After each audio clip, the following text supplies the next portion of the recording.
पहले अभी क्या अपडेट है वो टी राघवन हमारे सहयोगी बेंगलुरु से जुड़ गए हमारे साथ। काफी कुछ तो आपने जो बताया था हमको, मैंने दोबारा बता दिया व्यूअर्स को। राघवन, अब आगे बताएं क्या होने जा रहा है? इस्तीफा आज ही हो जाएगा? डीके शिव कुमार की शपथ कब होगी? क्या कोई डेट भी आ गई है?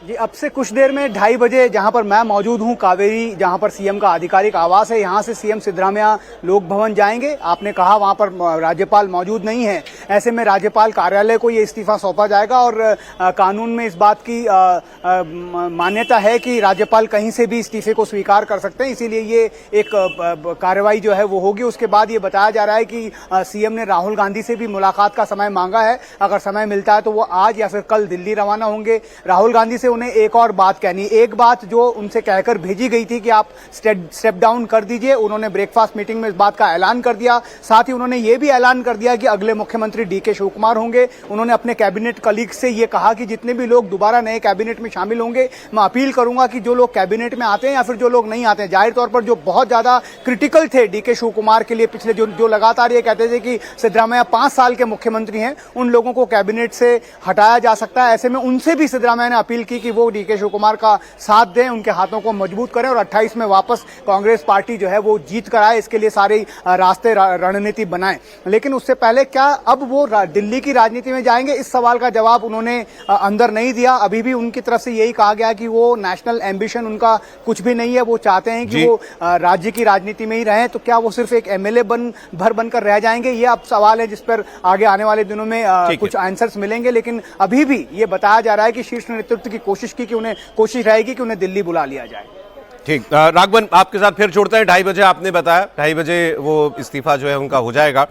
फिर एक शायद प्रेस कॉन्फ्रेंस भी होगी। बहुत शुक्रिया फिलहाल आपको। ये तस्वीर जो अभी आप देख रहे हैं, इस ब्रेकफास्ट मीटिंग में चूंकि सारे मंत्री थे, फिर सारे मंत्री जब चले गए, केवल डीके शिव कुमार वहां थे सिद्धरामैया के साथ। ये उस वक्त की तस्वीर है, तब भी दोनों बैठकर थोड़े मुस्कुराते हुए बात कर रहे हैं। हालांकि मुस्कुराहट डीके साहब के चेहरे पर ज्यादा है, सिद्धरामैया जी के चेहरे पर उतनी नहीं है। और फिर हाथ भी मिल गए। खैर, दोनों ने एक साथ लंबे अरसे तक काम किया है और ये कांग्रेस पार्टी के लिए राहत की बात होगी कि ये काम फाइनली वो कर पाए, राहुल गांधी फाइनली ये काम कर पाए। अब समीर जी बताएंगे कि ये जितना स्मूथली हमको होता दिखाई दिया, क्या उतना ही आराम से ये काम कर लिया गया? और आगे क्या आपको लगता है कि सिद्धरामैया दिल्ली आने के लिए मान जाएंगे या वो वहां रहकर राज्य की राजनीति में रेलेवेंट बने रहने के लिए, एक पावर सेंटर बने रहने की कोशिश करेंगे?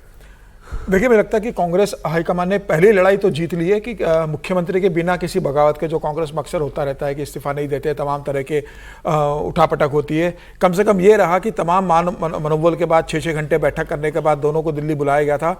तमाम वरिष्ठ नेताओं ने, फिर सोनिया गांधी ने, प्रियंका ने, राहुल गांधी ने, मल्लिकार्जुन खड़गे ने बात की और उसके बाद ये हुआ कि वो उन्होंने स्वीकार कर लिया। हालांकि एमएलए लगातार इस बात का दबाव बना रहे थे कि आपको इस्तीफा नहीं देना है, आपके साथ 40 से 50 विधायकों की ताकत है।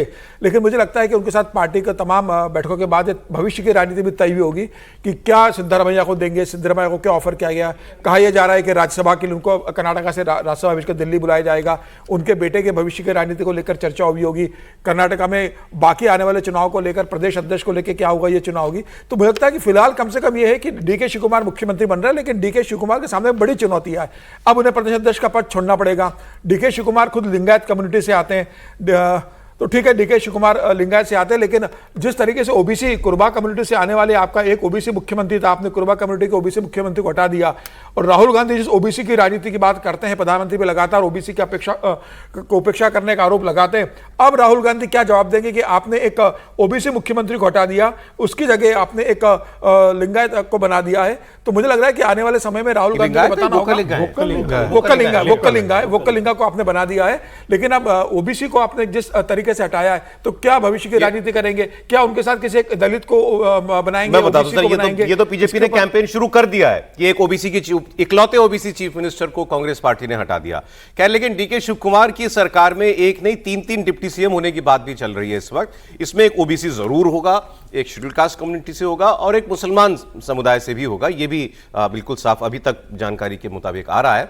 ओबीसी समुदाय से डिप्टी सीएम की रेस में जो 3 नाम चल रहे हैं, उसमें सिद्धरामैया के बेटे यतींद्र का भी नाम है। उनके अलावा 2 लिंगायत एमबी पाटिल और ईश्वर खंडरे, इनके नाम हैं।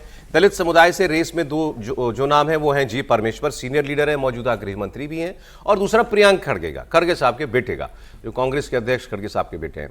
और मुस्लिम समाज से जो नाम चल रहे हैं उसमें सलीम अहमद, रिजवान अरशद और रहीम खान है।